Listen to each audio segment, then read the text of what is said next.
3 years of love. She paid off his car loan, carried the financial burden when he was unemployed, and patiently waited for the day he would finally settle his career. But on their anniversary night, as she sat quietly for 2 hours in an upscale restaurant, hoping for a romantic evening, he walked in with his friends, laughing mockingly. "See?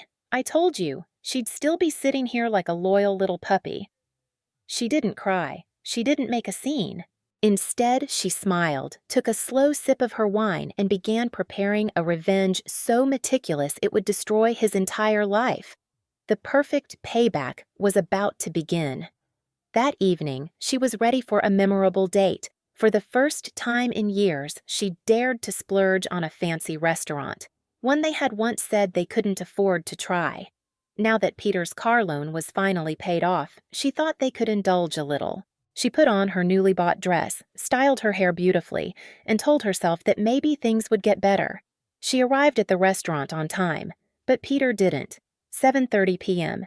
She sent 3 texts, no response. 8 p.m. She made 2 phone calls, straight to voicemail. 8:45 p.m. Nearly 2 hours had passed, and she started noticing the pitying looks from the staff and other diners. A waiter approached, suggesting that she could order or reschedule, but she tried to be patient. She had waited for Peter for 3 years. What was a little longer? And then he showed up, but he wasn't alone. Peter walked in, laughing with 4 friends, clearly having had a few drinks beforehand. As they made their way to her table, Peter blurted out a sentence she would never forget. "See? Told you. She'd still be sitting here like a loyal little pup." The group burst into laughter. She froze. A part of her still hoped this was just an awkward joke. But no, Peter continued.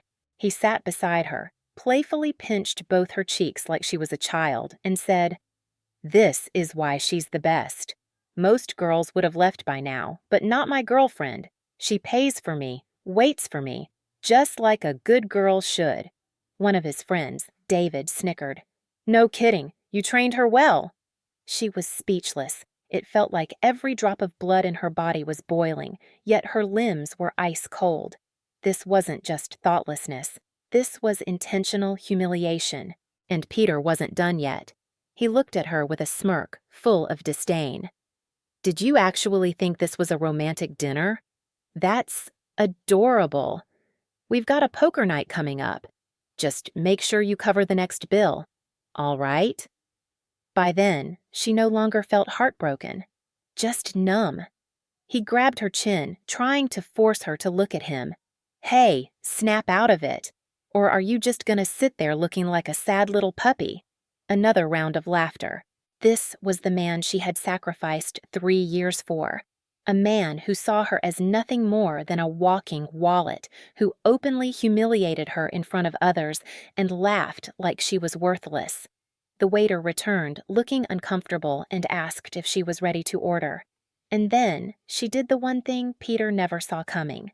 She smiled. "I'll have another glass of wine." Peter and his friends kept joking, ordering more expensive food and drinks without a care in the world.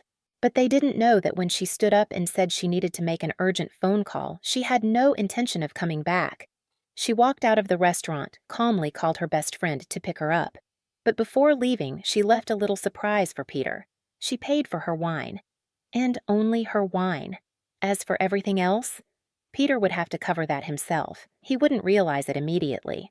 But soon enough, when the bill arrived, Peter would finally understand that the game had begun. And this time, she was the one in control. After Mia drove her home, she sat quietly on the chair, staring at her phone screen. No messages from Peter. Not a single call. Maybe he was still busy yelling about the restaurant bill. Or maybe he was just too drunk to realize she was gone. But that didn't matter. She had other things to do. She opened the Telegram app where she had stored hundreds of voice messages Peter had sent her over the past 3 years. Furious recordings in which he insulted his boss, his coworkers, even his own parents. She opened the list of people who mattered in Peter's life. His boss, the one he had called a useless idiot and too dumb to open a door. His parents, the ones who had financially supported him, only to be labeled as losers. The bank that financed his mukbang. The same bank where she had just made the final loan payment, a debt Peter was supposed to take care of himself. She started sending each recording with no explanation attached. Just the truth, exactly as Peter had spoken it. The tears had dried. The pain had been replaced by cold determination. Once that was done, she moved on to step 2 of her plan: finances. She logged into the banking app where she had covered Peter's car loan payments. She noticed the $386 payment for this month was still pending, hadn't been fully processed yet. So she called the bank. She explained to the representative that she had been deceived, that she had been paying for a car that wasn't hers, and now she wanted to cancel the transaction. To prove it, she sent screenshots of messages where Peter bragged to his friends about how he hadn't spent a single dollar on the car.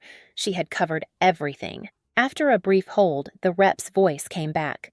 "We can refund the payment and will conduct further investigation." She hung up, feeling an odd sense of relief. Peter would soon realize that the beloved mukbang he thought was his might no longer be. But she wasn't done yet. She logged into every account Peter had ever asked her to manage: Netflix, Spotify, iCloud, even Instagram. She changed every password. She canceled every subscription. Each action was another cut, chipping away at Peter's grip on her life, forcing him to face the reality that he had no one left to depend on. And then, the final step of her plan: Peter's belongings. She started packing up everything that was his: clothes, shoes, tech gadgets she had once bought for him.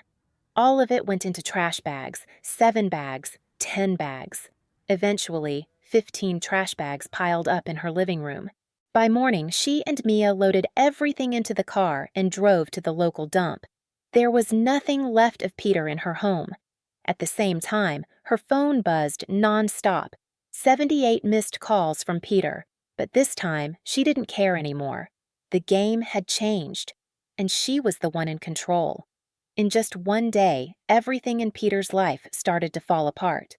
First, his beloved mukbang. The next morning, Peter discovered that the final payment she had made had been canceled. The bank had received proof that she had no legal obligation to the loan, and they immediately moved to repossess the car. A tow truck showed up right in front of the friend's house where Peter had been crashing. Curious neighbors stood outside, watching as the car was taken away.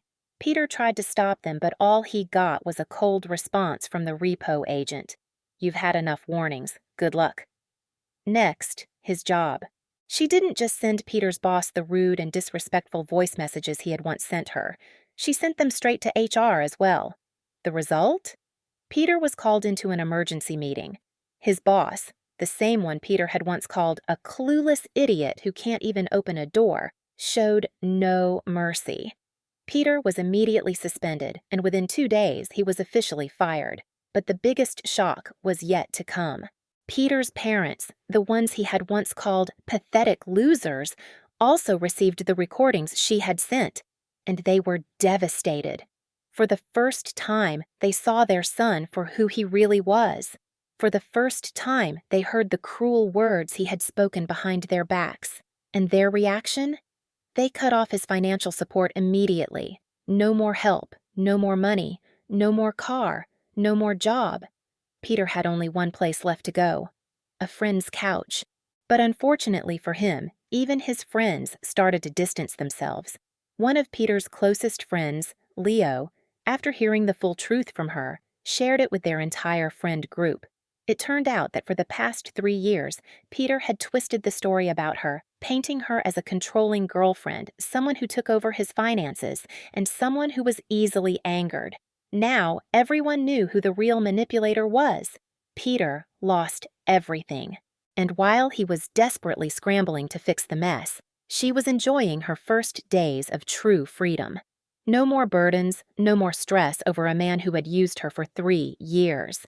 She had closed this chapter of her life, and Peter was left to deal with the consequences of his own actions.